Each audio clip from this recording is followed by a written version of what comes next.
ఈ దిన వాక్య భాగం 52వ కీర్తన.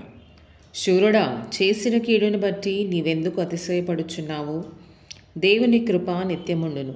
మోసము చేయువాడా, వాడిగల మంగళ కత్తివలె నీ నాలుక నాశనము చేయనుద్దేశించుచున్నది. మేలు కంటే కీడు చేయుటయు, నీతి పలుకుట కంటే అబద్ధము చెప్పుటయు నీకిష్టము.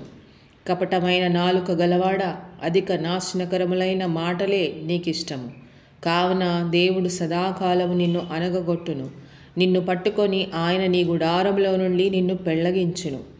సజీవుల దేశములో నుండి నిన్ను నిర్మూలము చేయును.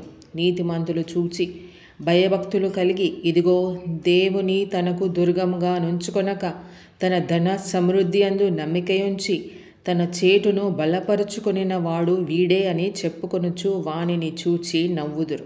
నేనైతే దేవుని మందిరములో పచ్చని ఒలీవ చెట్టు వలె ఉన్నాను. నిత్యము దేవుని కృపయందు నమ్మికయుంచుచున్నాను. నీవు దాని నెరవేర్చితివి గనుక నేను నిత్యము నిన్ను స్తుతించెదను. నీ నామము నీ భక్తుల దృష్టికి ఉత్తమమైనది.